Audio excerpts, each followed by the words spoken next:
வணக்கம். பிரபஞ்சம் பார்ட் 8 அதுக்கு முன்னாடி நம்ம பேசுகிறதுக்கு முன்னாடி சில ஆன்மீகமும் நம்ம பேசிகிட்டு இருக்கோம். இன்றைக்கி நம்ம பேச போகிறது போகர். ஓம் நம சிவாய. போகர் சித்தரை பற்றி நம்ம பேச போகிறோம். போகர் சித்தர் வாழ்ந்த காலங்கிறது கிமு 5ஆம் நூற்றாண்டு சொல்கிறாங்க. இவர் பழனியில் ஜீவசமாதி அடைந்திருக்காரா. சித்த மருத்துவம், விஞ்ஞானம், ரசவாதம், காயகற்பு முறை, யோகா அதில் தேர்ச்சி பெற்றவர். காயகற்ப முறைங்கிறது 1000 ஆண்டுகள் கடந்தும் ஒரு மனிதன் இளமையாக வாழ முடியும் அப்படிங்கிற ஒரு வைத்திய முறை தான் இது காயகற்ப முறை.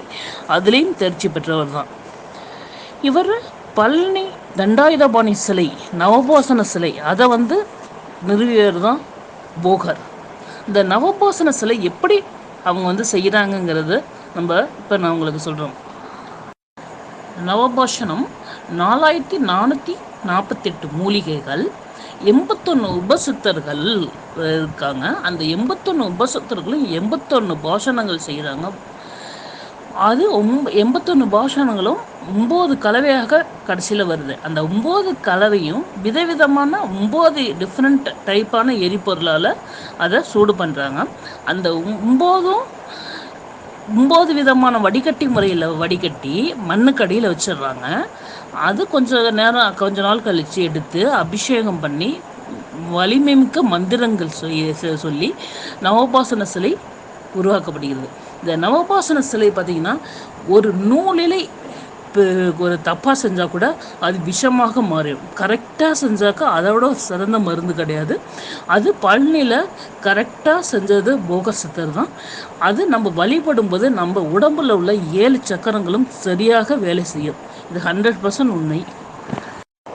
காலபைரவர் சிலையும் நவபாஷண முறையில் தான் செஞ்சாங்க. ஆனால் அதில் ஒரு சின்ன தவறு நடந்து விட்டது. நூலிலை தவறு. அதனால் அது ஆப்போசிட்டாக விஷத்தன்மையாக மாறிட்டு. இதில் என்ன ஒன்றுனாக்கா, கரெக்டாக செஞ்சிங்கன்னா அதோட பெரிய மருந்து கிடையாது. நம்மளுடைய அது கரெக்டாக இருந்ததுன்னா அதோட மருந்து என்னன்னாக்கா, நம்மளுக்கு அந்த பழனி பஞ்சாமிர்தம் எதாக இருந்தாலும் சரி, நம்ம சாப்பிடும்போது நம்மளுடைய 7 உடம்புல உள்ள 7 சக்கரங்களும் சரியாக வேலை செய்ய ஆரம்பிச்சிடுது. 7 சக்கரங்களும் சரியாக வேலை செய்யும்போது நம்மளுடைய எந்த உடம்புல எந்த நோய் நொடியும் இருக்காது. அதே அந்த நூலிலே தவறியதால் அந்த காலபைரவர் சிலையில் அது அப்படியே விஷத்தன்மை வாய்ந்ததாக மாறிட்டது.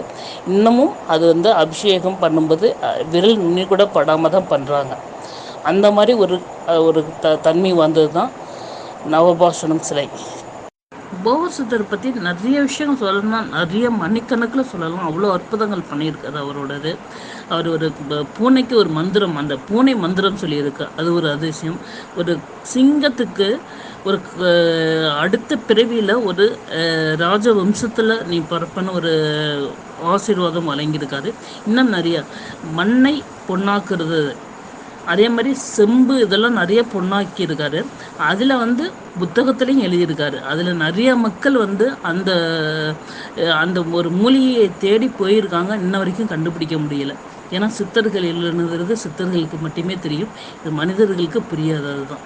எவ்வளவோ மனிதர்கள் அந்த மூலிகையை தேடி போயும் நிறைய பேர் அதுக்கு உலகெங்கும் நிறைய பேர் அதுக்கு அந்த மூலிகையை தேடி போனாங்க. இன்ன வரைக்கும் யாராலையும் கண்டுபிடிக்க முடியவில்லை. போகர் சொன்னது, அதர்மம் அதிகபட்சமாக தலை விரித்தாடும் போது நான் பூலோகம் வருவேனுங்கிறது. வெகு விரைவில் போகர் சித்தர் பூலோகம் வருவாருங்கிறது என்னோட ஏதோ ஒரு உணர்வுக்கு தோணுது. நன்றி, வணக்கம். ஓம் நம சிவாய. என்றால் பனிமலையா, கோபம் கொண்டால் எரிமலையா, ஆடு என்றால் புயல்மலையா, அண்ணாமலையே சிவமலையா.